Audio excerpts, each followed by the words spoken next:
Right, so the next speaker is Boaz MOSHE, associate professor in computer sciences at Ariel University. You didn't send us a bio, you present yourself, but before Boaz will present the concept of intelligent micro-drones, which are motivated by flying insects such as bees. The presented micro-drones can perform bio-inspired complex tasks autonomously using simple sensors which require very low computing power, including obstacle avoidance, navigation, swarm formation, flight, and mapping, all based on sub-gram sensors which are applicable for on-board processing by micro-drones. Let's start. Right. So my name is Boaz. This is a joint work with Vital, who's here, and Yael, who's actually programming now the more advanced version. Basically, I will try to make a talk which kind of cover the challenges, more of the actual good results and happy results. Most of the videos and the demos will be 85% failure, which is slightly above our average failing percent. And in a nutshell, we would like to have a tiny little drone which perform mission critical, or if you would, homeland security kind of applications. And we think of it not necessarily as a drone, but basically as a dynamic or a movable, mobile IoT device or a sensor. Right. So my students keeps telling me we don't understand the solution, but often we don't understand even the problem you were saying. So I will focus on the problem. So consider the case of Fukushima. There was a big disaster, there was a tsunami, and then there is a suspicious high potential of a nuclear hazard zone, and there's a need to measure or to do some remote sensing of the actual nuclear danger. Cutting a long story short, it took a lot of time to the Japanese, who are definitely very good in robotics, to take a few gram Geiger sensor and put it on a relatively big fixed-wing drone and fly it over the region. Now, we were motivated by this case and thought of, well, if we could take a commercial drone, put up now we have in a neighborhood of 3 grams Geiger meter, Geiger sensor on that, and have it somehow falling into the main reactor, even if it would not be able to go back. Who cares? It's a 99 Walmart toy. And it could send using IoT. We use LoRa. And we can do hundreds of them. And we can get a good sensing of that. And then we jump on a less aggressive kind of a hazard or a danger zone. Consider any fire. You have a wildfire. Just recently, this museum in Brazil got on fire, and those firefighters are taking a risk. Sometimes they operate in those crazy conditions where they're not sure if they saw if there's a human in this floor or not. And if we could replace some of their dangerous job with a tiny sensor, go 15 stories up. Just consider whether there is a human there, so there's a lot of classification. Is there a person there or not? And then maybe go back or not. So this is the main motivation. Tiny little drone, which is performing an important task, but not as a but more as a swarm. So necessarily, we don't look on a 99%. It's not like autonomous car, which should be able to be driving safe and avoid accidents in a 99-point boring something. But no, if we could do 40, 50%, so we have more of those, and as a sensor of networks, of mobile networks, we could do some important job. So let's start with that. So this is the in a nutshell. Now a few words of ourselves. So we are kind of weird laboratory. We are positioned in Ariel University. I'm from the computer science department. Vital is a PhD student of mine. And we work in a laboratory called initials are KCG, which is kinematics and computational geometry. Not very catchy, but we kind of targeting problems which are not of a certain field. So consider problems from medical device. You need to have the programmer. You need to have the physician. You need to have the guy who actually know Python, not just talk about it, but actually write the code. And sometimes you need integration if there's a lot of robotics or something like that. So we look on. We have a few teams. A team which is specializing in navigation. We are a part of it. Robotics, radio frequency optimization, 3D mapping, and autonomous everything. We have kind of weird autonomous stuff. And recently, in the past 2 years, we do a lot of new space things, which is always there in the last part of the talk. Right. So basically, we do multi-discipline teams. We have computer science, we have math, we have even mechanical engineering, which are always happy to break things and try to fix them.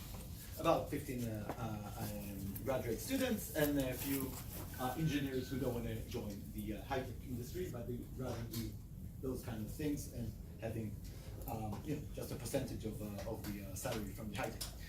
We do a lot of do-it-yourself. Some of them are kind of crazy, and we're self-funded. We don't get money from the university. Maybe for Cafe Shachol, sorry for the Hebrew.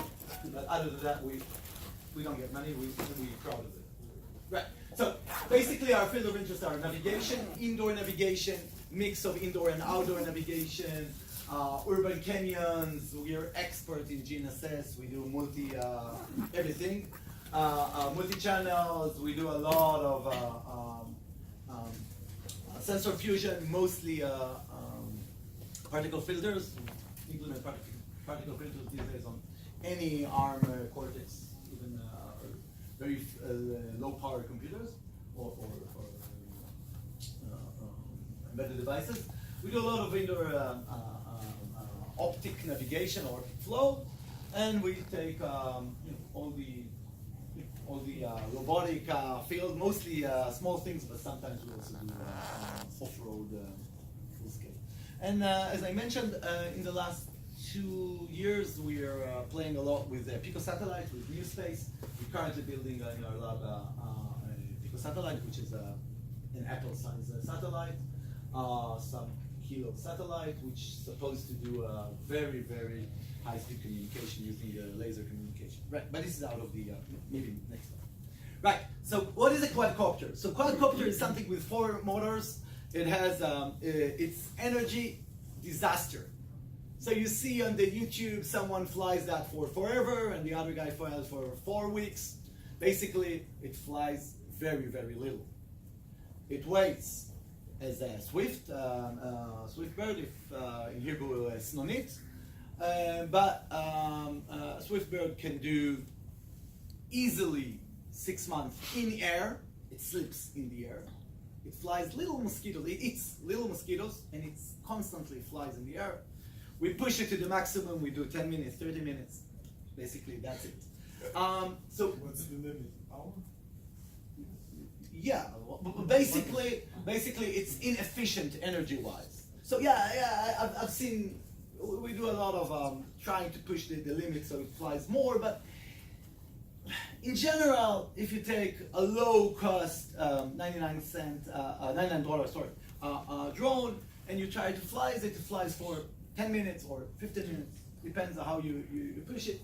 And if you take high-end, those thousands of dollars drones, they do half an hour. Now I know there are those that break the limit of an hour, and some generator with that guy basically flies for it. This is here my laboratory.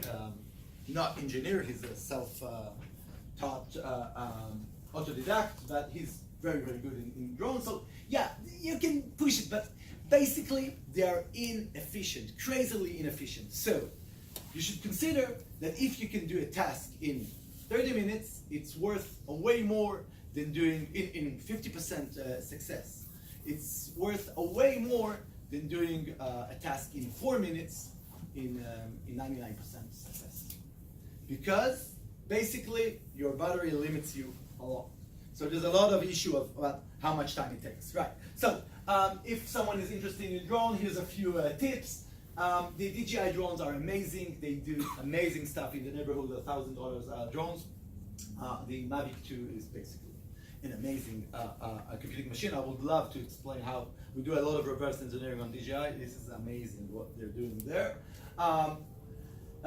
Basically, a quadcopter, you can think of it as a frame, motors, drivers, battery, flight controller, camera, maybe a GPS or a GNSS, and a set of sensors. And then this is the things you get in the store. And then there is some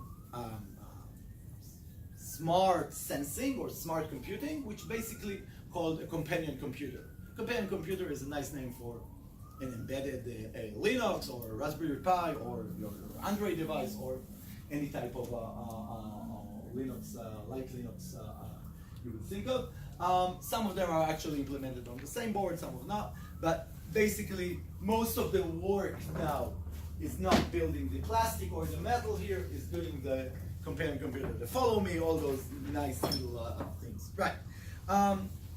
I'm suggesting all of you not to try to build your own drones from scratch. It takes forever. Go through try that and not very successfully. I do recommend everybody who loves computing to look on a Pixar open source. They're doing amazing stuff, and you can do your own firmware. It's a great way to understand embedded Linux.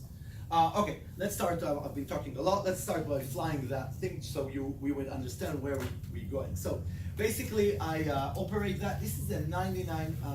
It's kind of interesting dollar drone, which has Intel's. I don't remember the neural. Do you remember this? Someone who remembers that? Neural something. It's a Intel purchased the little neural company. Networks. Yeah, they have neural network. Yeah, it's the blue stick. So they have the chip there. The blue sticks would cost me over $100, but they implemented there. The interesting story is that they implemented there, but no one actually they didn't expose any API for that. So it's there. No one really understands what you do with that. Okay, so let's fly that thing. But it's still cool to and it's kind of amazing what can it actually do while I'm trying to speak slow while I'm trying to connect to the Wi-Fi of that, but it takes me forever, right? So, so that thing should be flying in a second. So let's see what it can do.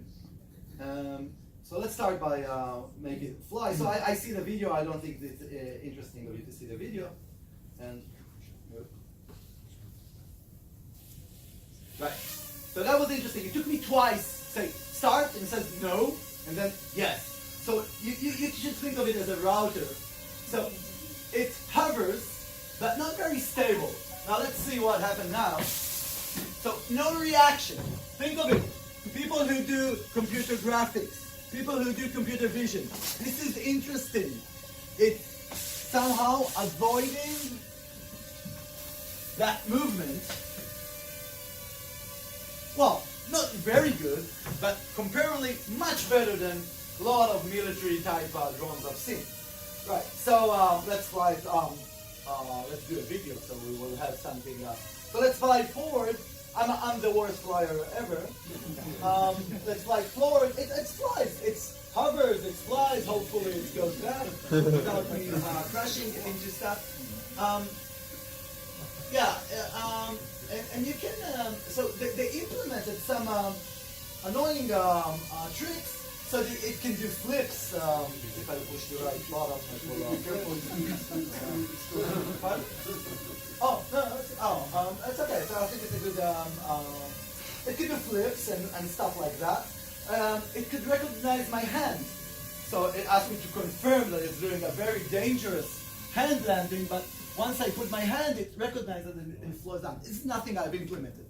So this is a very, very strong computer-wise drone we can actually don't use. The API is very, very shallow, only fly forward and fly backward in a second. And it has all these AI features there, but if you look on computer vision or interesting computer vision, this kind of responsive, worth nothing in terms of trying to understand where to go.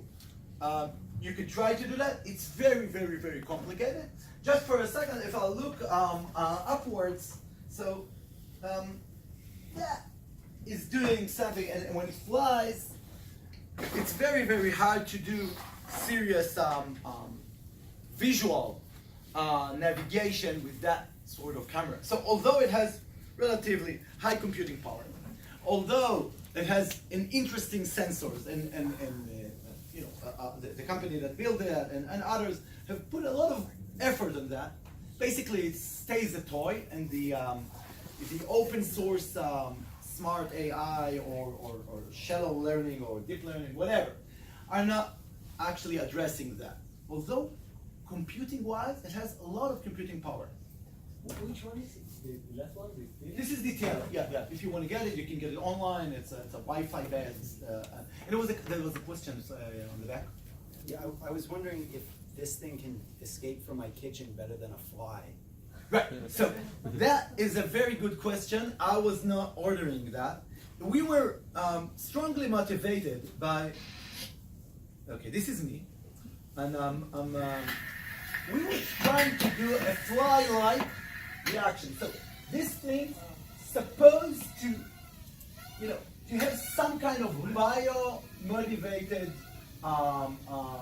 behavioral, and keep it as simple as possible. So we were kind of saying, okay, we don't want those toys because we don't understand the hardware there. I'm not a very good image processing researcher, but I've talked to all of them and said, it's very hard. Your modality change. You should have a better camera. I can do it offline. No, we need to do it in 60 or 120 frames per second.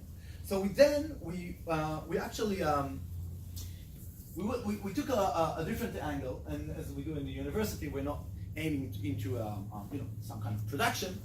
We were trying to do for a first responder something that allow them to know exactly where they are. So we put on my army boots. I used to do a lot of navigation in the army, and we put some sensors and stuff, and any sensor you can think of, and we tried to do an accurate navigation. This is me walking or something like that, and then we found that actually we can do better than all the foot-mounted gadgets using a cell phone. And this was kind of surprising because we were able to, just a second. So you should see my phone now. Just a second. Right.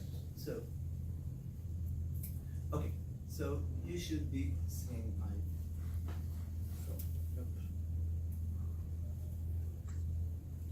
Second. Hopefully, please.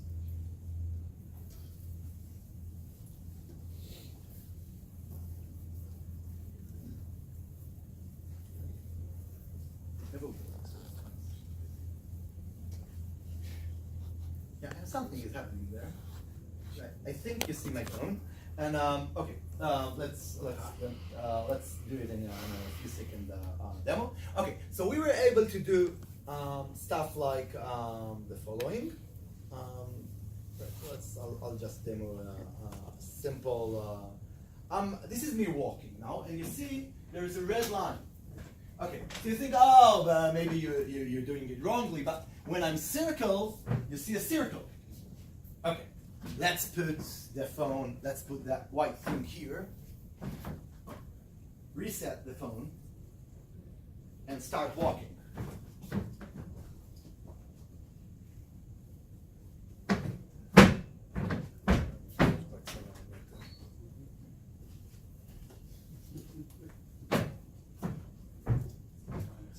I need to go back to the place there. Okay. I'm quite away from where I started because I've done this. into the light. This was on purpose, not really, but let's say that. But if I'm not doing it into the light, and I'm doing it again, and I'm walking not as quickly as I've done before, and you can see that I can walk, and then I want to show you I can close the circle. Right, so I'm back. I've walked 15 meters, and you can see I'm about an inch away. Right, so this is up there, about an inch away. Now I'm at a height. Now I'm higher. You can see the green line. Those are two common filters, and I'm go down. And this actually works surprisingly good. Significantly better than any foot-mounted devices we've seen. Now, it requires some computing power, but not as, this is Android. It can do whatever, 1080p video, whatever, 4K video. So that things cause us to do, what if we could take that algorithm and put it into there? Well, we're not there yet, but we're almost there. We're not there yet in terms of like we can do autonomous mapping perfectly, but we're very close in terms of the algorithms and the problems are mostly hardware. So in a nutshell, we can do sub 0.5% free walking, any modality kind of mapping. And I want to show you, this is on your coffee break. This was, I'm losing it. Right. This is me mapping the region. This is the region here, actually, where Robotel sits. You can say, well, I don't understand what is the. Can you turn the light just for a second, guys? Right. So this is where Robotel sits now, and this is me looking at you. Well, few of you. That was not eating because they look at the fun robots there. And but if we take a higher perspective of that, it's kind of a relatively good map. You can see the chairs. This is me walking, doing this, and back. How long did it take? I would say 20 seconds, 30 seconds, and an extra 10 seconds of processing. Right? Now, this is not a very high quality mapping, but this is true 3D. And this is mostly done by me knowing how to do my path without needing to close the circle, to close the loop, right? So this is quite important. This is quite surprising that that thing actually works. Now we want to put them all together. So I'll close the right. So I'm just yeah, okay. So everything works. We're surprisingly happy about it. So I'm just, let me say a few happy things here about my colleagues. So, please. Right. Okay. So, so we were starting from the foot-mounted, and then we moved to a phone, and now we want to show some algorithms on a drone. We were able to show that we can do 3D mapping, and it's for people who are interested in that would be. I should be talking. What? No. Okay. So basically, we want to do a slam for firefighters. We don't necessarily want to know if you're Ashkenazi or Sfaradi. We don't care about it. Are you human there or not? Can we go through or not? What is the size of the fire? Is the fire growing up again or not? So this is our main target. And let's demo once it's working. It's bad. What? Oh. Flip, Yeah, it's okay. bad. So this can happen. So it's also a turtle.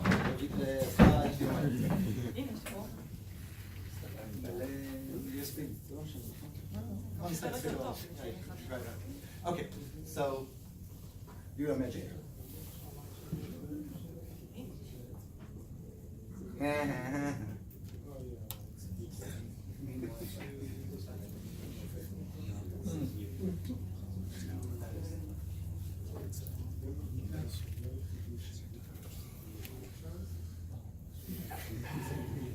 Right.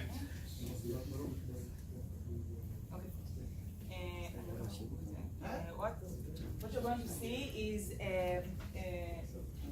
we're going to fly this drone, and Play with it. the drone is supposed to be moving forward until he sees an obstacle, like a wall or something like this. Mainly a wall, he sees. And once he sees a wall, he should avoid it by turning left or turning right. And what you're going to see is that he measures the distance from the wall, and by that he creates a sort of map of this area. Okay? It's going to be the first time it's going to work. Something is happening. Okay. So Okay. I hope you can see that. Yes. He got to this wall and then he turned away.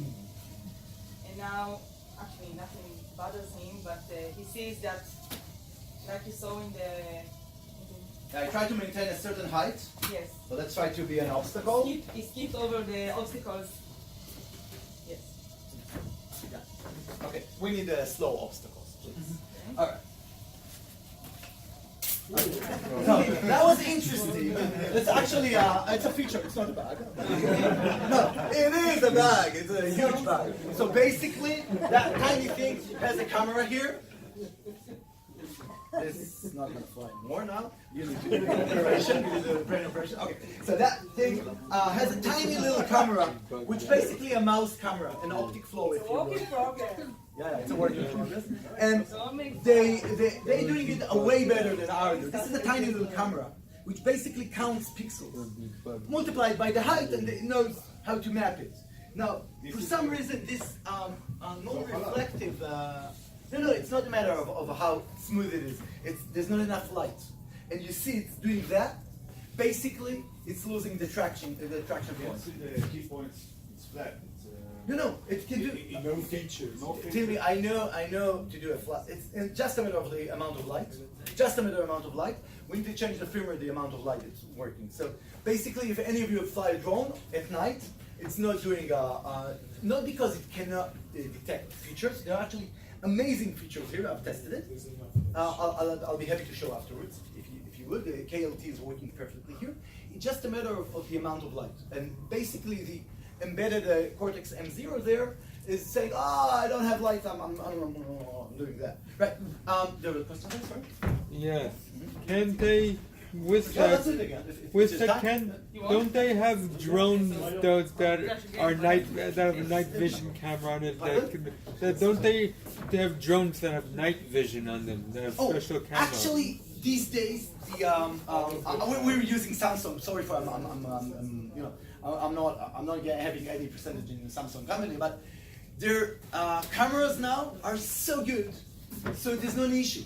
And even if you take like this security camera, this night camera, they're working perfectly. There's no problem of detecting feature points here. Just the hardware is there, the problem, but it's just matter of us being university cheap taking the better drone. But actually, now we're working on an upwards. It's a ground point 4 or something sensor, so we can do both, and then you can have better floating. A very important bio-inspired feature is it hovers. It hovers very, very close to the ground. It's much easier to detect those features, and it's much easier to detect any movement. אולי אפשר להדליק פה את האור, זה נראה לי זה יעבוד יותר. איך מדליקים את האור, דל? או, יכול להיות שחסר לך מנוע או משהו. נראה לי סבבה. 5 more minutes? Okay. Yeah, okay. יש לנו איזה באג. Are you aware of a company named Navisense? Yes. So basically, I want to show you how that thing actually works in simulation. Now I know in simulation is easier, but believe me when I'm saying that this simulation is fully true. I'm putting inside all the errors or the common errors of this drone. They're well modeled and multiplied by 2 or 4 or something like that, just to make sure it actually works. So this is yeah.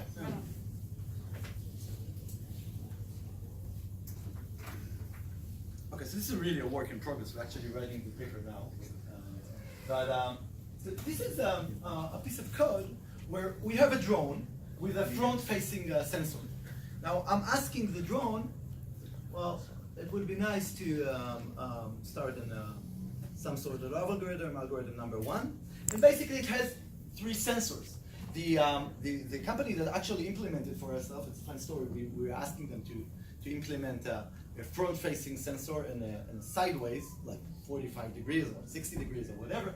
And they said, no, we do each size and the same price. I said, no, we don't want backwards. We fly forwards. We don't have eyes here. I said, no, we'll do it. So basically, they're done, and we can do very little because instead of looking sideways, they do like west and east. And when you have an obstacle there, once you get there, it's once you detect it, it's not relevant for your. It's a flight blind pattern. spot. So, yeah, we were basically begging them to do that. They said, no, it's nicer to do north. But yeah, but we will get to a point where we'll be able to do it. So basically, yeah, it's hard. No, you lost the model. Huh? Now it's one of the. You lost the model. Right. Okay, so we will start to do that, but now we do. Okay, so we have three sensors. Those are amazing sensors. Anyone who have one tip from that? Well, two tips. You don't need cameras to do a fancy slam. Another one is time of flight sensors. The new time of flight sensors are considerably below a gram, way below a gram, like a tenth of a gram, and they can do 4 meters to the accuracy of 1 millimeter or 2 millimeters, and they're amazing. The time of flight, I'm amazed by those. Okay, so I'm asking the drone. You don't know where you are, so do this maneuver, and basically try to go to the place where you have, enough, the most horizon to go to. So I'll run it fast forward now. It's doing like each click of a certain about 3 seconds. It goes backwards, and remember the algorithm is don't bump into walls.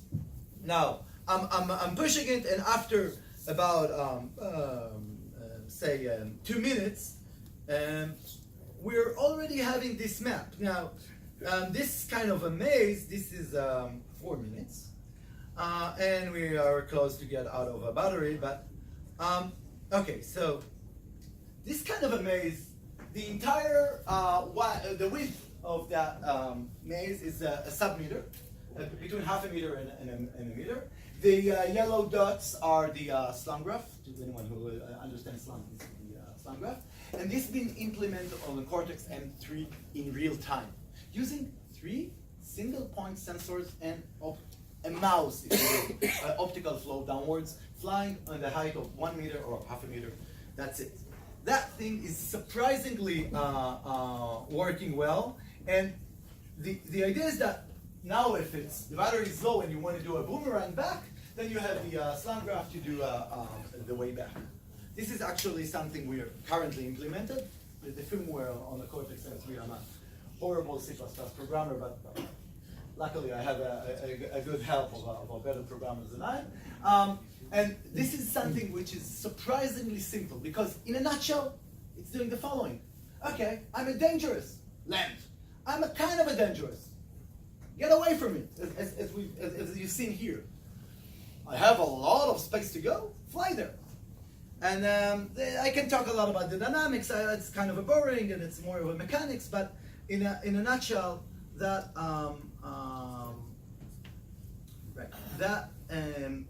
thing, that algorithm, that framework works surprisingly well. Please, right. The obstacle detection is not a very complicated thing if you're tiny. Okay, I'm time out, so I'm just saying, okay, we'll sell me, just cutting a long story short, so bear with me another 20 seconds. Micro drones can do 3D slam. It's a bit of work without the need of a camera. No need of deep something. I know everybody in favor of deep. Everyone have a friend who's doing extremely deep convolutional networks on a GPU. We're doing it on another thing. Here, you don't need it. Bees don't have convolutional networks that needs tons of images to navigate. These are amazing navigators. We can do 2 to 50 kilometers range IoT LoRa-based communication with those little tiny things. We've done even more than 50 kilometers recently. And we can form a boomerang kind of mission. They might be able to do sustainable robotics, meaning do energy harvesting. There's crazy things the mechanics people do with the kind of harvesting. Basically, still 1% flying, 99% harvesting energy, but it's doable. They put basically a solar panel here. And they can go as low as 50 watts in the coming months or so. Just a last quick note, we're building a Pico satellite, so anyone who's a good programmer or maker who want to join the sports, there's no money involved, you're happy to contact with them. Thank you.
All right, so the next speaker is Boaz MOSHE, associate professor of computer sciences at Ariel University. You didn't send us a bio, you present yourself.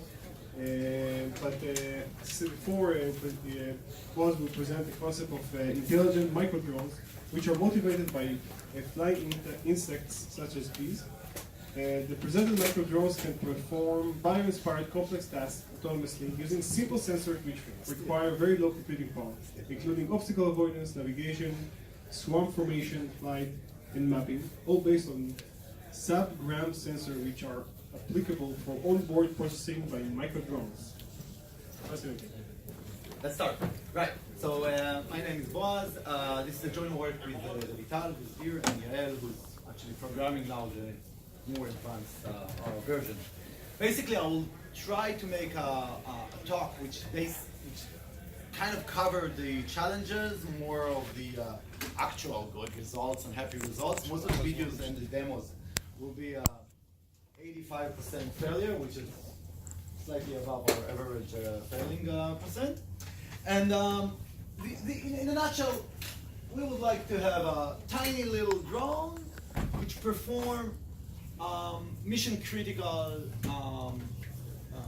or if you would, homeland security kind of application.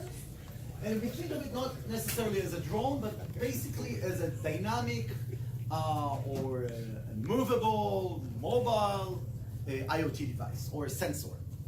Right. So my students keeps telling me we don't understand the solution, but often we don't understand even the problem you were saying. So I will focus on the problem. So consider the case of Fukushima. There was a big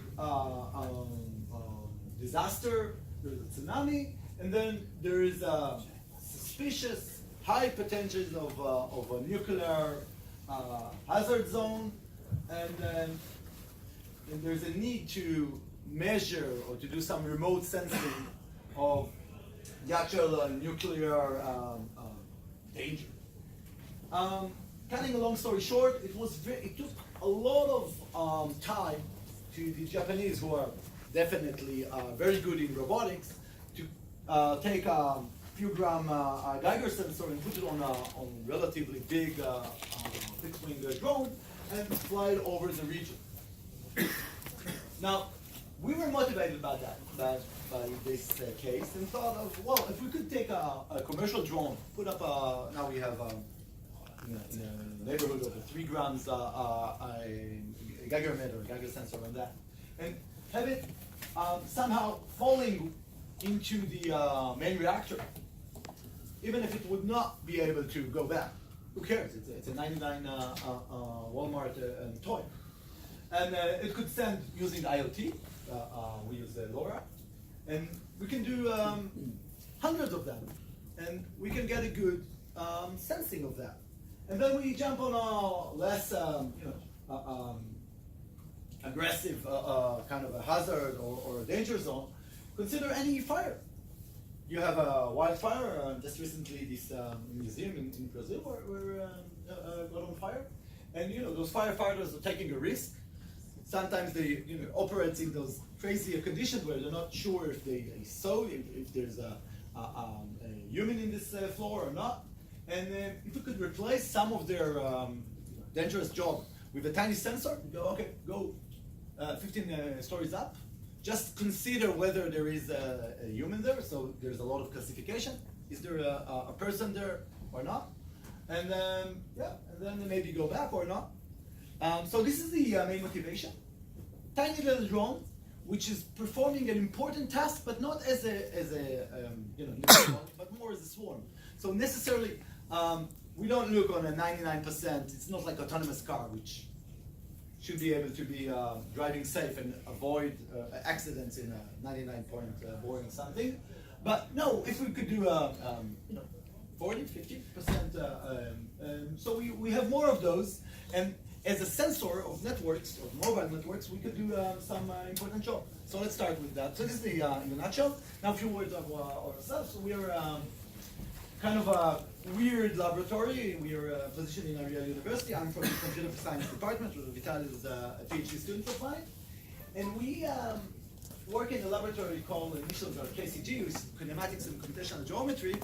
Not very catchy, but we kind of targeting problems which are not of a certain field.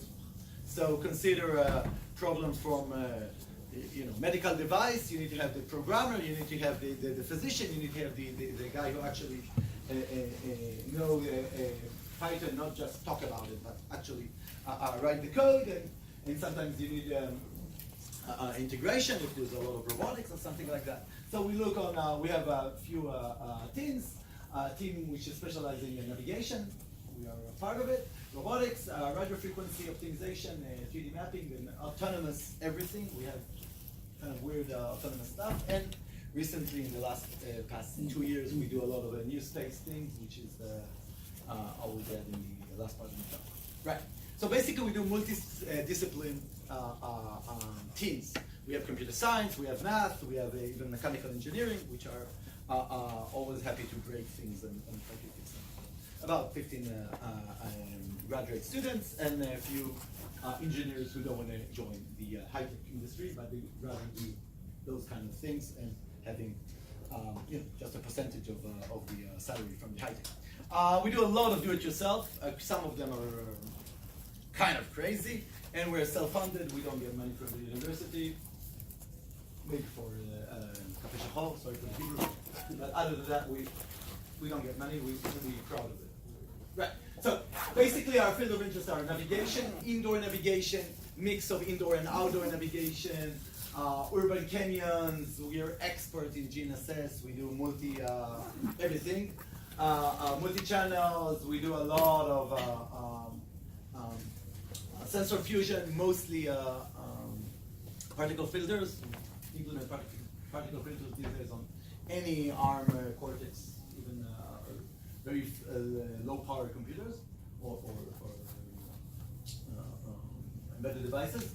We do a lot of indoor optic navigation or optic flow, and we take all the robotic field, mostly small things, but sometimes we also do off-road full scale. And as I mentioned, in the last 2 years, we are playing a lot with Pico satellite, with New Space. We're currently building in our lab a Pico satellite, which is an Apple-sized satellite, some kilo satellite, which is supposed to do very, very high-speed communication using laser communication. Right, but this is out of the, maybe next one. Right, so what is a quadcopter? So quadcopter is something with 4 motors. It has its energy disaster. So you see on the YouTube, someone flies that for forever, and the other guy flies for 4 weeks. Basically, it flies very, very little. It waits as a swift bird, if in Hebrew, snonit. But swift bird can do easily 6 months in the air. It sleeps in the air. It flies little mosquitoes. It eats little mosquitoes, and it constantly flies in the air. We push it to the maximum. We do 10 minutes, 30 minutes. Basically, that's it. So What's the limit? Hour? yeah, basically, it's inefficient energy-wise. So yeah, I've seen. We do a lot of trying to push the limit so it flies more, but in general, if you take a low-cost $99 drone and you try to fly it, it flies for 10 minutes or 15 minutes, depends on how you push it. And if you take high-end, those thousands of dollars drones, they do half an hour. Now I know there are those that break the limit of an hour, and some generator with that guy basically flies for it. This is for my laboratory, not engineer. He's a self-taught autodidact, but he's very, very good in drones. So yeah, you can push it, but basically they are inefficient, crazily inefficient. So you should consider that if you can do a task in 30 minutes, it's worth a way more than doing in 50% success. It's worth a way more than doing a task in 4 minutes in 99% success. Because basically your battery limits you a lot. So there's a lot of issue about how much time it takes. Right. So if someone is interested in a drone, here's a few tips. The DJI drones are amazing. They do amazing stuff in the neighborhood of $1,000 drones. The Mavic 2 is basically an amazing computing machine. I would love to explain how we do a lot of reverse engineering on DJI. This is amazing what they're doing there. Basically, a quadcopter you can think of as a frame, motors, drivers, battery, flight controller, camera, maybe a GPS or GNSS, and a set of sensors. And then this is the things you get in the store. And then there is some smart sensing or smart computing, which basically called a companion computer. Companion computer is a nice name for an embedded Linux or a Raspberry Pi or your Android device or any type of Linux, light Linux you would think of. Some of them are actually implemented on the same board, some of not. But basically, most of the work now is not building the plastic or the metal here, is doing the compare and computer, the follow me, all those nice little things. Right. I'm suggesting all of you not to try to build your own drones from scratch. It takes forever. GoPro tried that and not very successfully. I do recommend everybody who loves computing to look on a Pixar open source. They're doing amazing stuff, and you can do your own firmware. It's a great way to understand embedded Linux. Okay, let's start. I've been talking a lot. Let's start by flying that thing so we would understand where we're going. So basically, I operate that. This is a 99. It's kind of interesting dollar drone, which has Intel's. I don't remember the neural. Do you remember this? Someone who remembers that? Neural something. It's a Intel purchased the little Neural company. networks. Yeah, they have neural network. Yeah, it's the blue stick. So they have the chip there. The blue sticks would cost me over $100, but they implemented there. The interesting story is that they implemented there, but no one actually they didn't expose any API for that. So it's there. No one really understands what you do with that. Okay, so let's fly that thing. But it's still cool to and it's kind of amazing what can it actually do while I'm trying to speak slow while I'm trying to connect to the Wi-Fi of that, but it takes me forever, right? So, so that thing should be flying in a second. So let's see what it can do. So let's start by making it fly. So I see the video. I don't think it's interesting of you to see the video. And right. So that was interesting. It took me twice. Say start and it says no, and then yes. So you should think of it as a router. So it hovers, but not very stable. Now let's see what happened now. So no reaction. Think of it. People who do computer graphics, people who do computer vision. This is interesting. It's somehow avoiding that movement. Well, not very good, but comparably much better than a lot of military type drones I've seen. Right, so let's fly, let's do a video so we will have something. So let's fly forward. I'm the worst flyer ever. Let's fly forward. It flies. It hovers, it flies. Hopefully it goes down without me crashing into stuff. And you can, so they implemented some annoying tricks so that it can do flips. If I push the right button,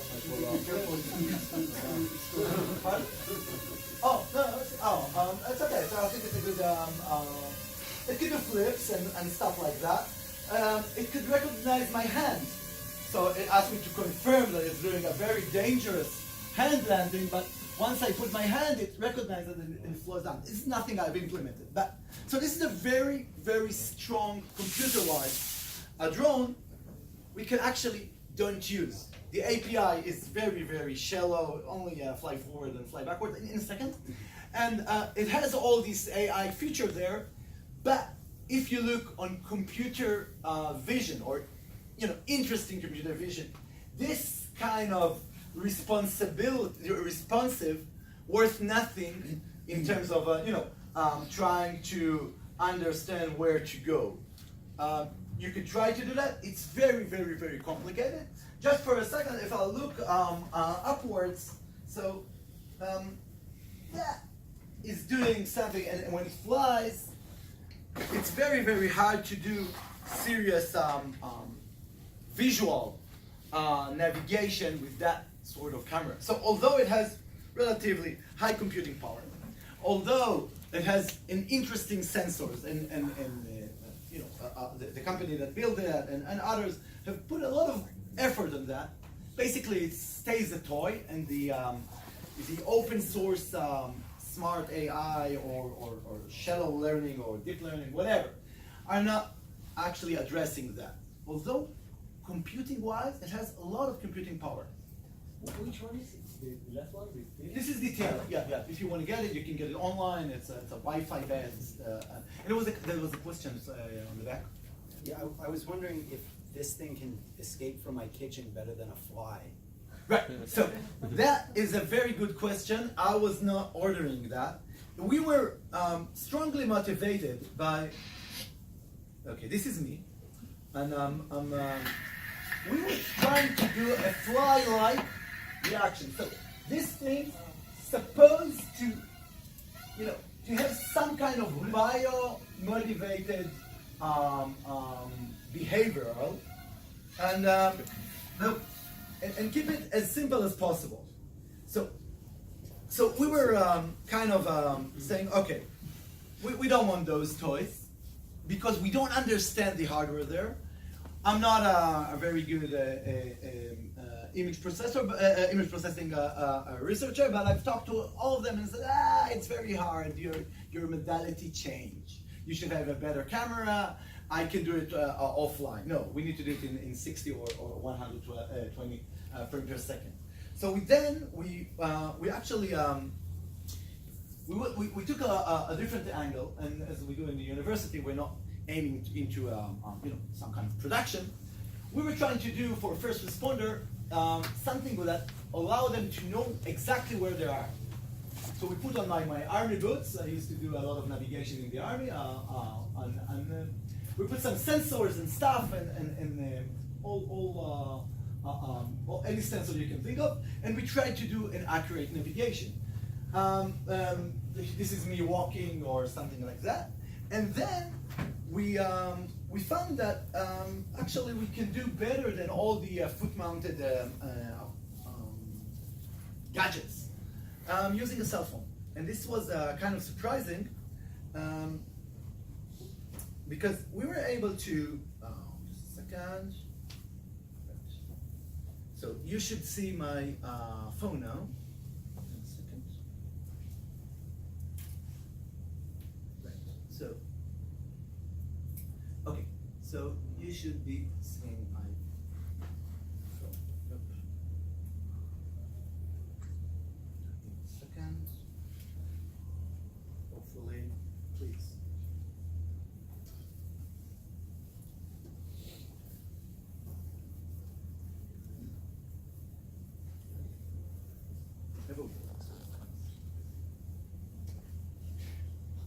Yeah, and something is happening there. Right. I think you see my phone.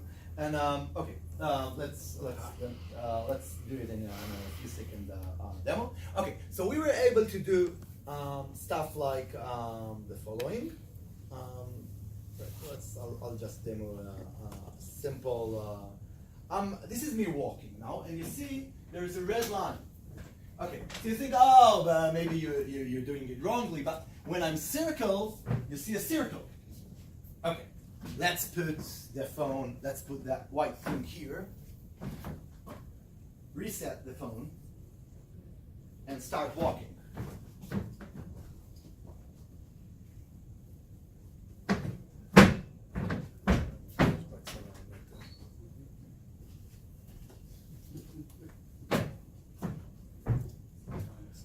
I need to go back to the place there. Okay. I'm quite away from where I started because I've done this into the light. This was on purpose, not really, but let's say that. But if I'm not doing it into the light, and I'm doing it again, and I'm walking not as quickly as I've done before, and you can see that I can walk, and then I want to show you I can close the circle. Right, so I'm back. I've walked 15 meters, and you can see I'm about an inch away. Right, so this is up there, about an inch away. Now I'm at the height. Now I'm higher. You can see the green line. Those are two common filters, and I'm going to go down. And this actually works surprisingly good. Significantly better than any foot-mounted devices we've seen. Now, it requires some computing power, but not as, this is Android. It can do whatever, 1080p video, whatever, 4K video. So that things cause us to think, what if we could take that algorithm and put it into there? Well, we're not there yet, but we're almost there. we're not there yet in terms of like we can do autonomous mapping perfectly, but we're very close in terms of the algorithms and the problems are mostly hardware. So in a nutshell, we can do sub 0.5% free walking, any modality kind of mapping. And I want to show you, this is on your coffee break. This was, I'm losing it. Right, this is me mapping the region. This is the region here, actually, where Tel sits. You can say, well, I don't understand what is the, can you turn the light just for a second, guys? Right, so this is where Vital sits now, and this is me looking at you, well, few of you, that was not eating because they look at the fun robots there. And but if we take a higher perspective of that, it's a kind of a relatively good map. You can see the chairs. This is me walking, doing this, and back. How long did it take? I would say 20 seconds, 30 seconds, and an extra 10 seconds of processing, right? Now, this is not a very high quality mapping, but this is true 3D. And this is mostly done by me knowing how to do my path without needing to close the circle, to close the loop, right? So this is quite important. This is quite surprising that that thing actually works. Now we want to put them all together. So I'll close the yeah, right. So I'm just yeah, okay. So everything works. We're surprisingly happy about it. So I'm just, let me say a few happy things here about my colleagues. So, please. Right. Okay. So, so we were starting from the foot-mounted, and then we moved to a phone, and now we want to show some algorithms on a drone. We were able to show that we can do 3D mapping, and it's for people who are interested in that would be. I shouldn't talk. What? No. Okay. So basically, we want to do a slam for firefighters. We don't necessarily want to know if you're Ashkenazi or Sfaradi. We don't care about it. Are you human there or not? Can we go through or not? What is the size of the fire? Is the fire growing up again or not? So this is our main target. And let's demo once it's working. It's bad. What? Oh. Flip, Yeah, it's okay. bad. So this can happen. So it's also a turbo.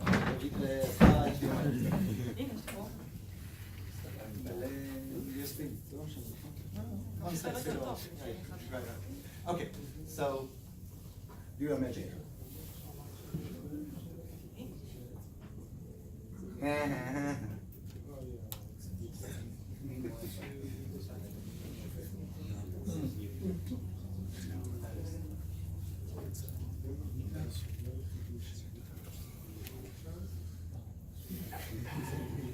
Right.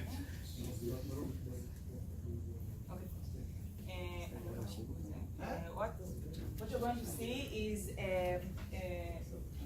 we're going to fly this drone, and the drone is supposed to be moving forward until he sees an obstacle, like a wall or something like this. Mainly a wall, he sees. And once he sees a wall, he should avoid by turning left or turning right. And what you're going to see is that he measures the distance from the wall, and by that he creates a sort of map of this area. Okay? It's going to be the first time it's going to work.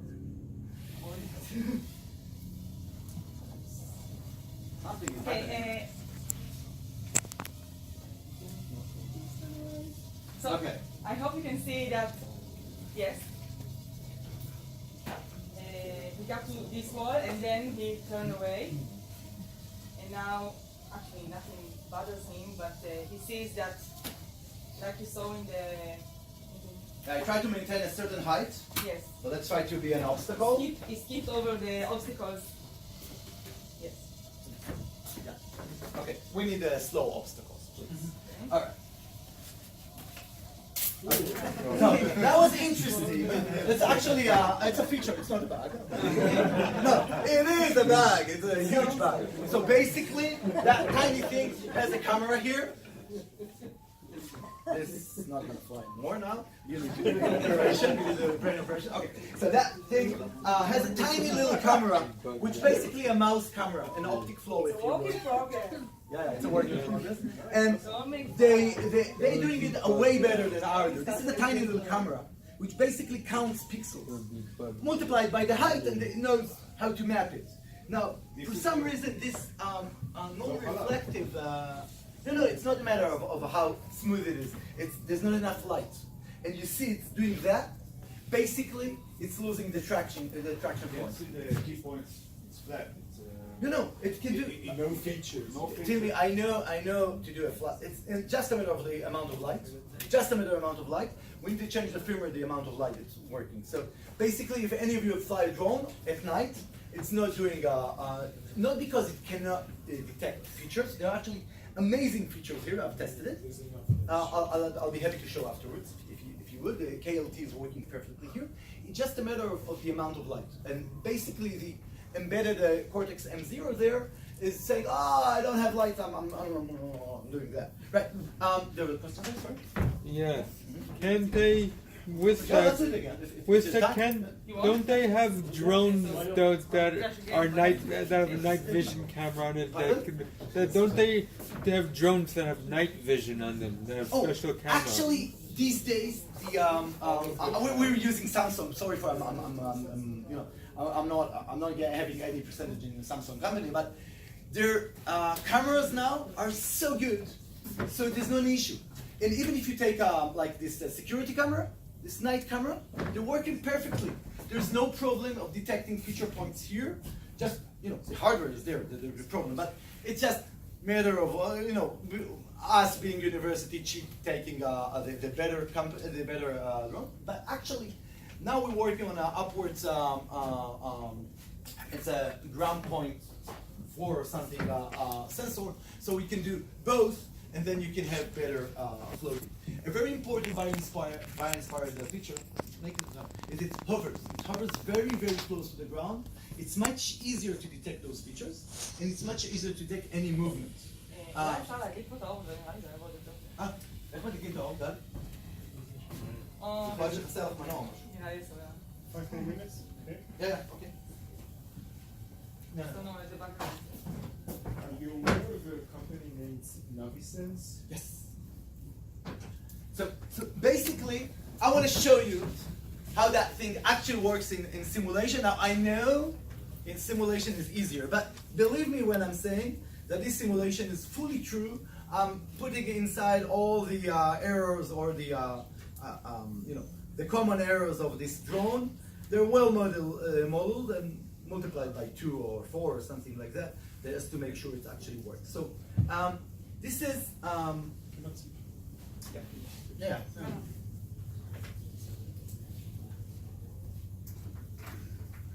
Okay, so this is really a work in progress. We're actually writing the paper now. So this is a piece of code where we have a drone with a front-facing sensor. Now I'm asking the drone, well, it would be nice to start in some sort of algorithm number 1, and basically it has 3 sensors. The company that actually implemented for ourselves, it's a fun story. We were asking them to implement a front-facing sensor and sideways, like 45 degrees or 60 degrees or whatever. And they said, no, we do each size and the same price. I said, no, we don't want backwards. We fly forwards. We don't have eyes view. I said, no, we'll do it. So basically, they're done, and we can do very little because instead of looking sideways, they do a like west and east. And when you have an obstacle there, once you get there, it's once you detect it, it's not relevant for your. It's a flight blind path. spot. So, yeah, we were basically begging them to do that. They said, no, it's nicer to do north. But yeah, but we will get to a point where we'll be able to do it. So basically, Yeah, it's hard. No. You lost the model. What? Now it's one of the. You lost the model. Right. Okay, so we will start to do that, but now we do. Okay, so we have 3 sensors. Those are amazing sensors. Anyone who have one tip from that? Well, 2 tips. A, you don't need cameras to do a fancy slam. Another one is time of flight sensors. The new time of flight sensors are considerably below a gram, considerably way below a gram, like 1/10 of a gram, and they can do 4 meters to the accuracy of 1 millimeter or 2 millimeters, and they're amazing. Their time of flight, I'm amazed by those. Okay, so I'm asking the drone. You don't know where you are, so keep do this maneuver, and basically try to go to the place where you have enough the most horizon to go to. So I'll run it fast forward now. It's doing like each click of a certain about 3 seconds. It goes backwards, and remember the algorithm is don't bump into walls.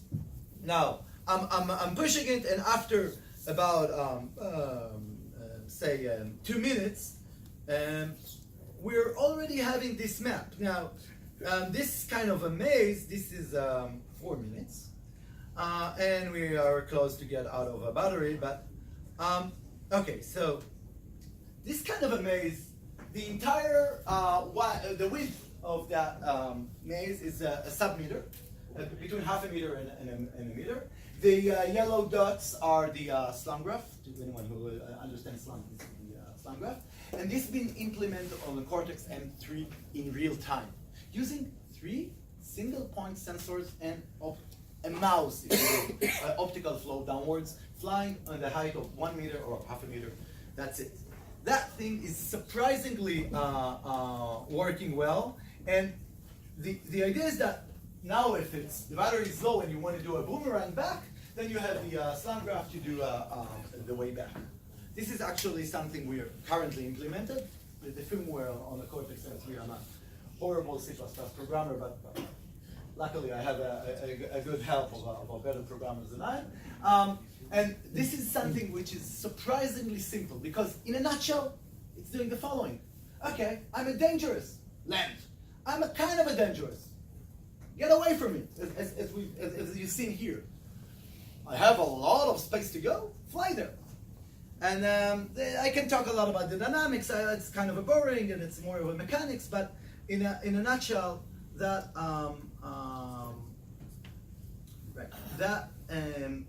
thing, that algorithm, that framework works surprisingly well. Please, right. The obstacle detection is not a very complicated thing if you're tiny. Okay, I'm time out, so I'm just saying, okay, we're still on me. Just cutting the long story short, so bear with me another 20 seconds. Micro drones can do 3D slam. It's a bit of work without the need of a camera. No need of deep something. I know everybody in favor of deep. Everyone have a friend who's doing extremely deep convolutional networks on a GPU. We're doing it on another thing. Here, you don't need it. Bees don't have convolutional networks that needs tons of images to navigate. Bees are amazing navigators. We can do 2 to 50 kilometers range IoT LoRa-based communication with those little tiny things. We've done even more than 50 kilometers recently. And we can form a boomerang kind of mission.